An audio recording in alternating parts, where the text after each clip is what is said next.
Assalamualaikum sahabat pemirsa yang dirahmati Allah Subhanahu wa Ta'ala. Selamat menyimak kembali kisah inspiratif yang kami sajikan ini, dan semoga kesejahteraan senantiasa terlimpahkan kepada kita semuanya. Kisah kali ini adalah menceritakan tentang Arin, seorang bayi perempuan kecil yang diasuh oleh sesosok hewan primata yaitu monyet. Ternyata, monyet itu bisa merawat Arin seperti halnya manusia pada umumnya. Sehingga selama 1 tahun dalam asuhannya, Arin tumbuh dengan sehat dan tidak kurang suatu apa. Lalu bagaimanakah kronologi si Arin sehingga diasuh oleh monyet tersebut? Silahkan disaksikan kisahnya selengkapnya.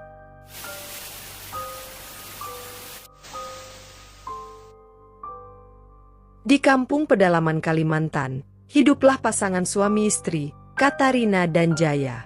Mereka tinggal di rumah sederhana dekat hutan. Setelah menunggu selama 9 bulan, Katarina akhirnya melahirkan bayi perempuan yang cantik dan sehat. Mereka menamai bayi itu dengan nama Arin. Katarina dan Jaya sangat bahagia dengan kelahiran Arin. Mereka merawatnya dengan penuh kasih sayang. Namun, kebahagiaan itu tidak berlangsung lama. 5 hari setelah kelahiran, tiba-tiba Arin menghilang.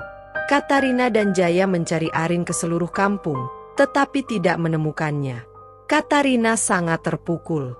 Ia menangis sepanjang hari, merasa kehilangan bagian dari dirinya. Jaya mencoba menghiburnya. "Kita, jangan terlalu bersedih. Kami akan mencari Arin sampai ketemu. Mungkin dia diculik oleh seseorang yang tidak bertanggung jawab," kata Jaya. "Tapi, kenapa harus terjadi pada kita? Kita sudah berdoa dan berharap untuk memiliki anak yang sehat," jawab Katarina. "Kita harus sabar dan percaya pada Tuhan. Mungkin ini adalah ujian untuk kita," kata Jaya. Katarina dan Jaya terus mencari Arin, tetapi hasilnya nihil. Mereka memutuskan untuk mengadukan kejadian itu kepada pemimpin adat kampung. Pemimpin adat menyarankan mereka untuk mengadakan acara adat doa bersama demi keselamatan Arin. Pagi hari berikutnya, kampung tersebut dihiasi dengan dekorasi tradisional. Masyarakat kampung berkumpul di rumah Katarina dan Jaya. Mereka melakukan doa bersama, memohon keselamatan dan kembalinya Arin. "Ya Tuhan, kami mohon, berikanlah keselamatan kepada anak kami, Arin. Berikanlah kekuatan kepada kami untuk mencari dan menemukannya," doa pemimpin adat. Setelah doa selesai, masyarakat kampung saling berbagi semangat dan dukungan. Katarina dan Jaya merasa lega, mengetahui bahwa mereka tidak sendirian dalam mencari Arin. "Terima kasih semua. Kami percaya bahwa Arin akan kembali kepada kami," kata Katarina. "Kami akan terus mencari dan berdoa untuk Arin. Jangan menyerah," kata Jaya. Setelah acara doa bersama selesai, masyarakat kampung mulai membubarkan diri. Namun, kejadian aneh terjadi. Sejumlah monyet besar dengan mata merah dan ukuran tidak biasa tiba-tiba muncul dan berkeliaran di sekitar perkampungan. Mereka bergerak lincah, seolah mengawasi setiap gerakan warga. Katarina dan Jaya terkejut melihat pemandangan itu. Mereka saling menatap khawatir. "Apa maksud monyet-monyet ini?" tanya Katarina. "Mungkin mereka mencari makanan," jawab Jaya. Tapi Katarina tidak yakin. Monyet-monyet ini terlalu besar dan aneh. Mungkin ada hubungan dengan hilangnya Arin. Jaya menggelengkan kepala. "Jangan berpikir macam-macam," kata Jaya. "Kita harus fokus mencari Arin."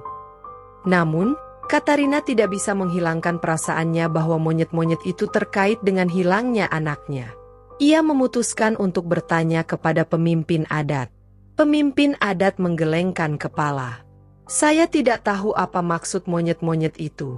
Tapi kita harus berhati-hati." Malam itu, Katarina dan Jaya tidak bisa tidur. Mereka terus memantau monyet-monyet yang masih berkeliaran. Katarina yakin bahwa monyet-monyet itu membawa pesan tentang Arin. "Kita harus mengikuti mereka," kata Katarina kepada Jaya. "Tapi, apa mereka tidak berbahaya?" jawab Jaya. Katarina memandang Jaya dengan mata penuh harapan. "Kita harus mencoba."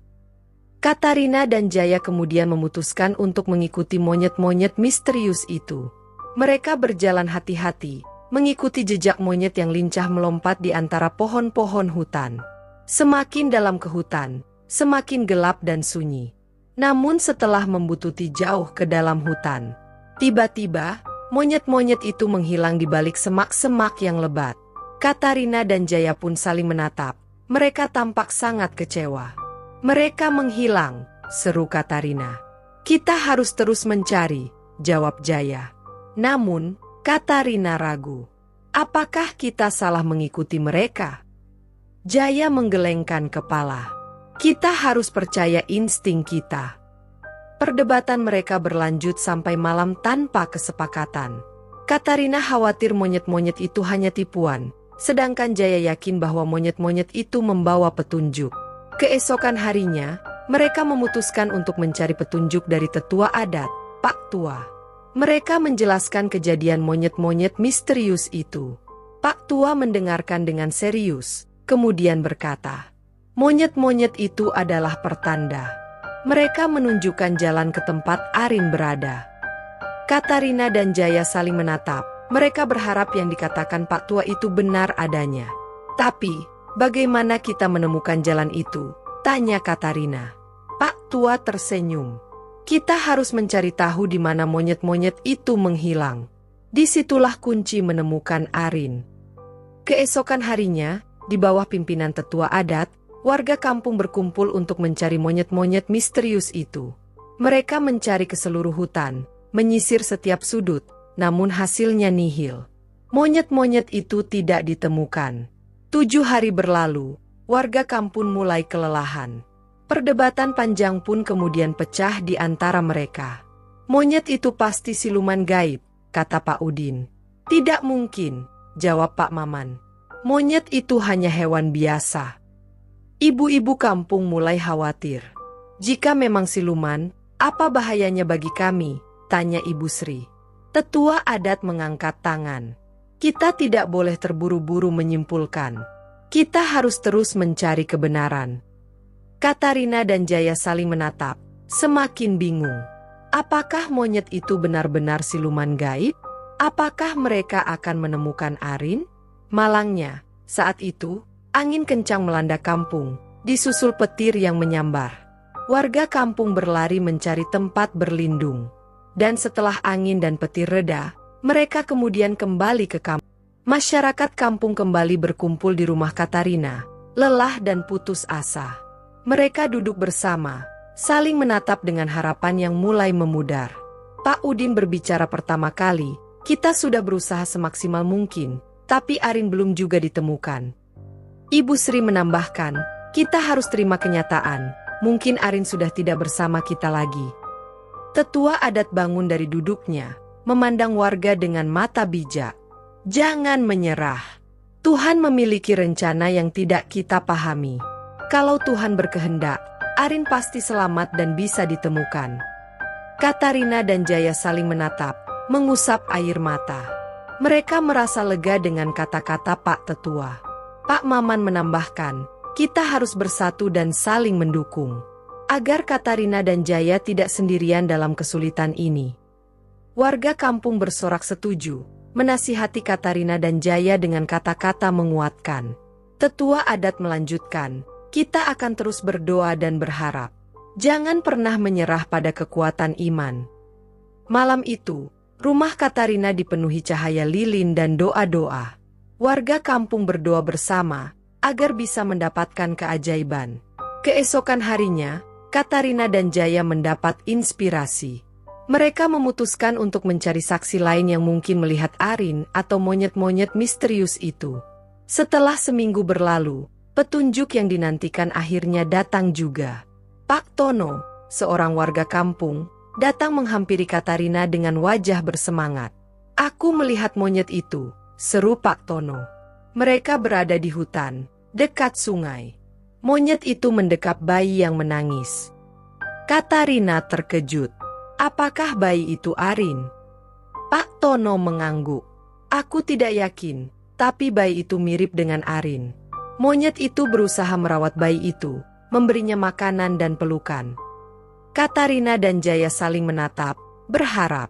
Pak Tono melanjutkan, "Ketika aku mendekat, Monyet itu langsung melarikan diri bersama bayi itu. Mereka menghilang ke dalam hutan. Katarina dan Jaya pun langsung meminta bantuan warga untuk mencari Arin kembali. Mereka bergerak cepat, berharap menemukan Arin sebelum terlambat. Tetua adat memimpin doa untuk keselamatan Arin dan kelancaran pencarian.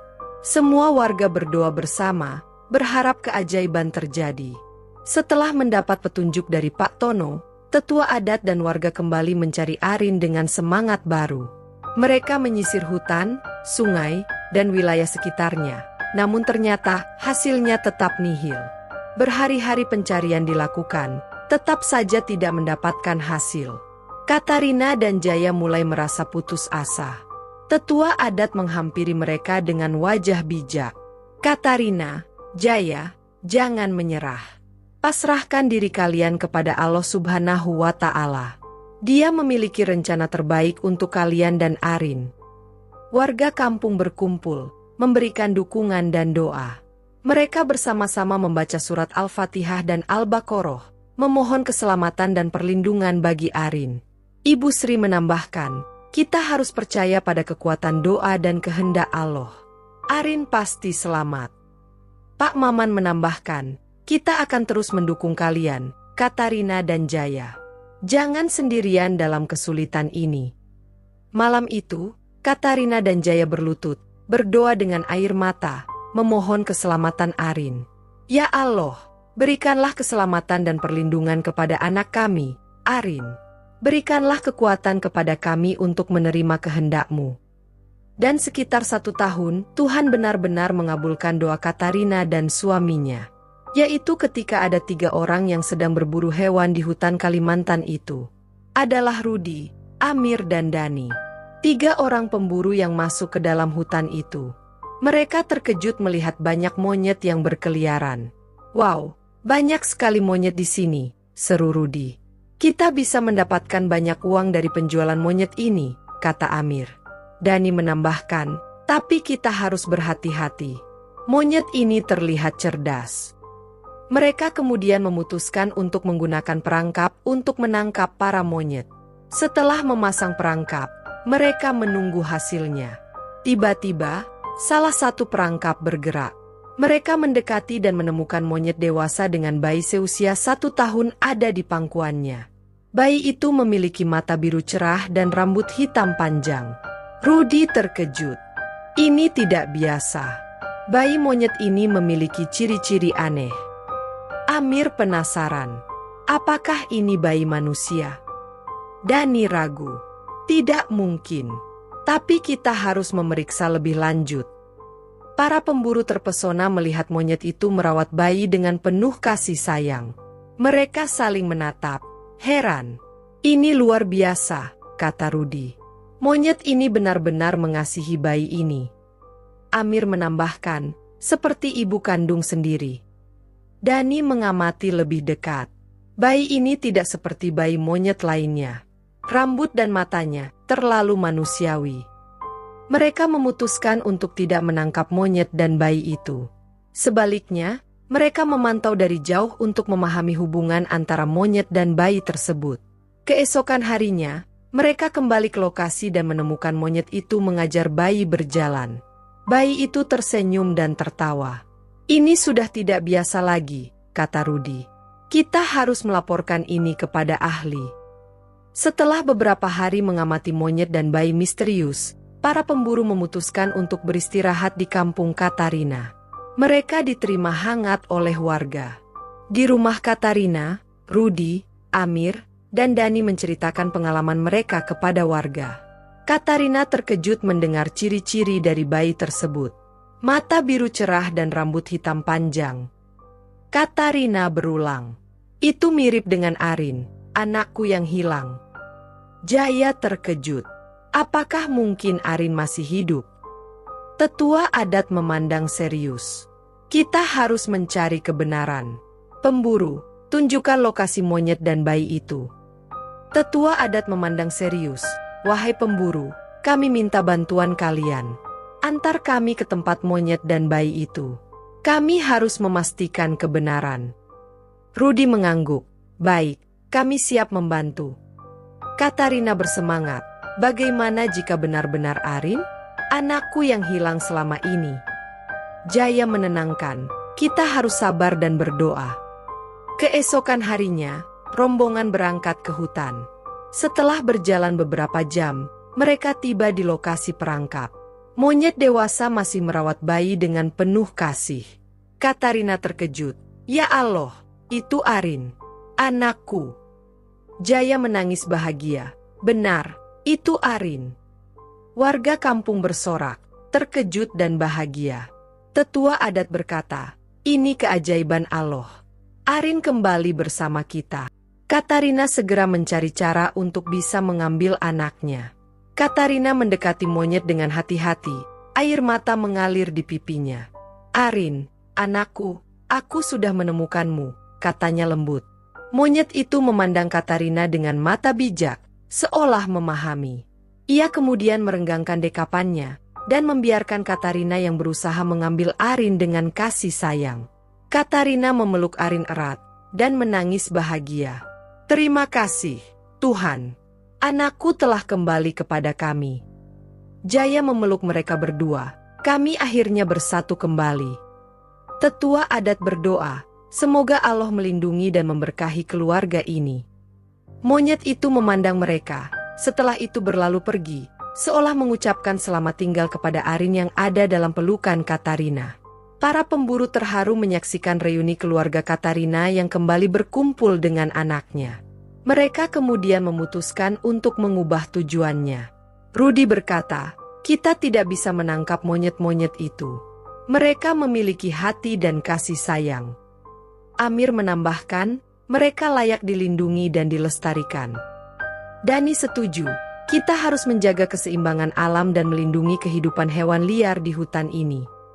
Mereka kemudian memutuskan untuk menjadi konservasionis, melindungi monyet dan habitatnya.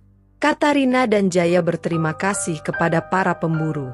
Tetua adat pun juga mengucapkan doa dan syukur. Dan setelah berkumpul dengan anaknya yang lama hilang, Katarina merawat Arin dengan penuh kasih sayang. Ia memastikan Arin mendapatkan nutrisi yang tepat, perawatan kesehatan dan kasih sayang. Arin, yang telah tinggal di hutan selama 1 tahun, perlu beradaptasi kembali dengan kehidupan manusia. Katarina sabar mengajarkannya berbicara, berjalan dan bermain. Jaya membantu, mengajarkan Arin tentang budaya dan tradisi kampung.